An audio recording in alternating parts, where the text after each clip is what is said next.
Salve pessoal, aqui estamos nós para o nosso Na Área do Esporte. Abraço carinhoso, fraternal, bem gostoso. De cara, gratidão para você que nos empresta a sua paciência para acompanhar o nosso trabalho, falando de coisas do desporto da aldeia.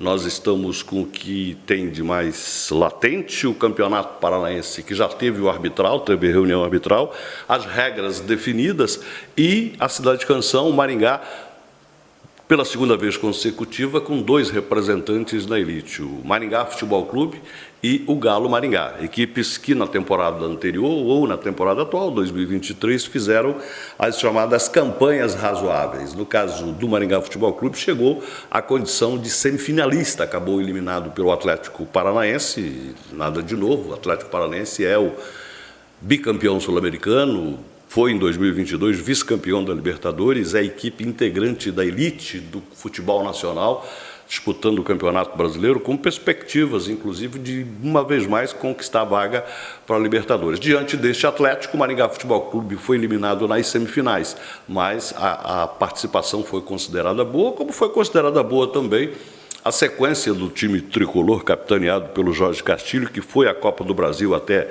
a terceira fase, disputou o Campeonato Brasileiro, passou para a segunda fase e aí, naquele acidental resultado, perdeu para o Camboriú no Estádio Regional Willie Davids nas penalidades. Mas, em linhas gerais, foi a chamada campanha boa, pelo menos dentro do razoável.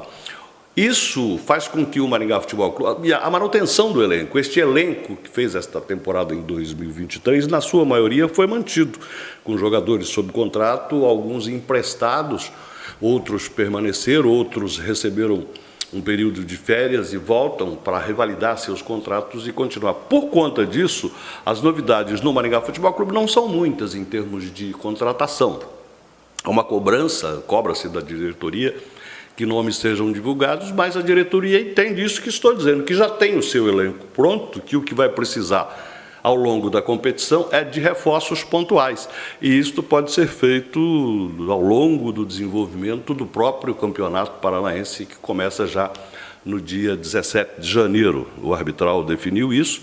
Não há mudanças no arbitral, não há mudanças em relação ao regulamento da temporada passada. As 12 equipes que participam fazem a primeira parte da competição em turno único, as 8 melhores passam para a segunda fase e as 2 piores vão para a degola, vão para o rebaixamento, vão para a segunda divisão.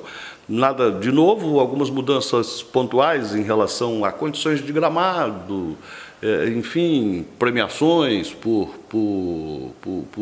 divulgação da imagem. Não há nada de novo. Em termos de regulamento, as dificuldades ou as facilidades serão as mesmas da temporada.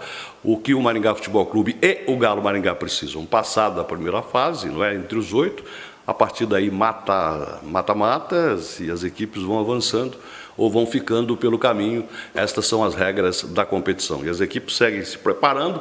Falando do Maringá neste primeiro bloco, dizendo que eu dizia que as contratações não são muitas, são os reforços não foram divulgados por conta de que a diretoria tricolor entende que tem um elenco montado. Este elenco que fez a boa campanha na temporada passada já está ali e é preciso, então, alguns reforços, por conta de que, se o campeonato começasse hoje, o Maringá já teria um elenco para botar em campo. Teria 11 titulares e 11 suplentes, 22 jogadores. A diretoria anuncia, aliás, que tem 26 jogadores sob contrato. Alguns deles estão emprestados para equipes disputando Série B do Campeonato Brasileiro, outros que foram disputar a Série C já concluída, já retornaram. E fica a expectativa em relação a estes jogadores que estão na Série B do Campeonato Brasileiro e na Série A. Não é? Se esses jogadores voltam, o Robertinho, do Juventude, disputando a Série B, é muito provável que retorne, por conta de que o time gaúcho faz uma boa campanha, tem perspectivas, inclusive, de qualificação para a Série A do Campeonato Brasileiro, mas o Robertinho não vem sendo aproveitado. Quer dizer, isso é um indicativo de que ele será devolvido. Diferente é a situação, ou são as situações, dos 2 jogadores que estão na Série A. O Morelli, pelo Goiás, não é, o Goiás está se debatendo ali para evitar o rebaixamento, também é verdade, mas ele é titular absoluto do Goiás, o Morelli, volante Morelli, e o outro volante, o Bianchi, também vem sendo aproveitado, se não como titular absoluto, pelo menos como uma peça importante no sistema da comissão técnica para esta tentativa de reação do Coritiba. É pouco provável também que o Bianchi retorne, até porque se ele não permanecer no Coritiba, porque o Coritiba em caindo para a segunda divisão, isso deve acontecer, deve voltar para a Série B, é certo que vai haver uma reformulação quase que total no elenco, até porque a própria gestão está alterada, agora é SAF. Então, se o Coritiba fizer esta reformulação, é pouco provável que o Bianchi permaneça, mas isso não quer dizer que ele retorne para o Maringá Futebol Clube, por conta da qualidade técnica que ele tem apresentado. É certo que outras agremiações nacionais vão se interessar pelo jogador. Mas, enfim, se o Bianchi voltar, ele será bem-vindo, porque quem não quer o Bianchi no seu time, não é? O Maringá Futebol Clube, se retorna o Bianchi, vai ter ali, dentro do próprio elenco, um reforço considerável. O caso do Morelli também é a situação parecida. A gente fala da titularidade absoluta que ele tem no Goiás, mas se o Goiás não consegue se manter na primeira divisão, é usual que o dirigente faça essa reformulação quando um objetivo não é atingido. Se o Goiás cai para a segunda divisão, certamente o elenco será reformulado, e aí a aquisição em definitiva do Morelli fica uma dúvida. Enfim, esperar para ver, não temos bola de cristal, a gente precisa ver que tipo de atitude as diretorias vão tomar em relação a estes dois profissionais. Mas o elenco base do Maringá Futebol Clube está aí. Maringá, repito, se o campeonato começasse hoje, teria jogadores para iniciar a competição. Por isso, deixa para reforços eventuais serem anunciados no decorrer da competição.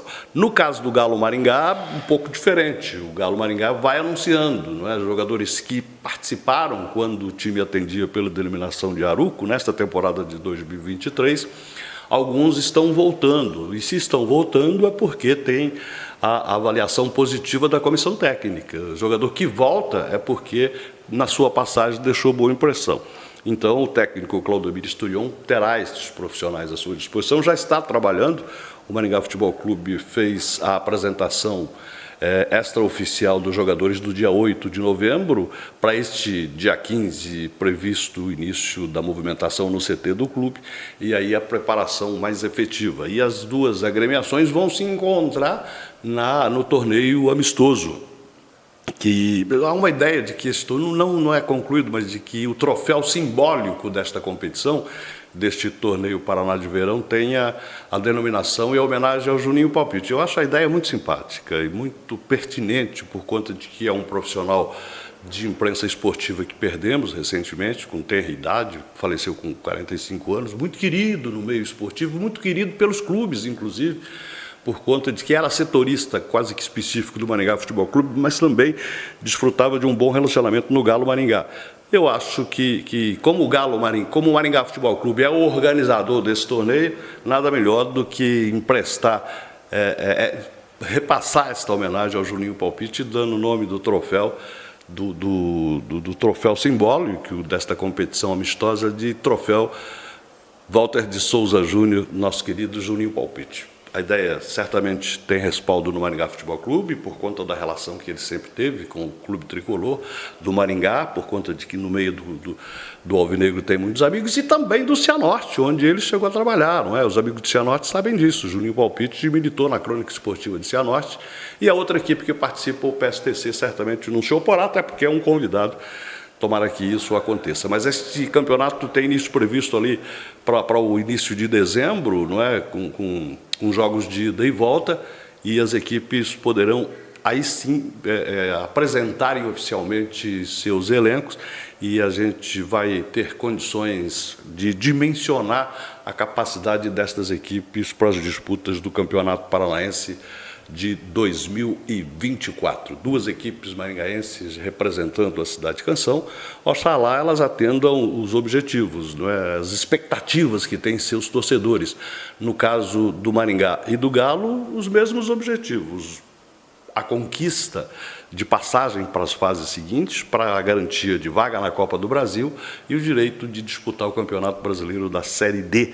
Seria muito bom, seria uma redenção para o futebol profissional se Maringá tivesse, além de 2 equipes da primeira divisão do estadual, 2 equipes do Campeonato Brasileiro da Série D, que é a ascensão dentro da CBF, e 2 equipes na Copa do Brasil. Isto é possível. Fácil, ninguém disse fácil, mas possível certamente é. Gratidão pela sua atenção ao nosso trabalho, um abraço carinhoso, fraternal, bem gostoso, e nós continuamos por aqui atentos, catalogando as informações e atualizando você em relação às coisas do esporte na nossa aldeia.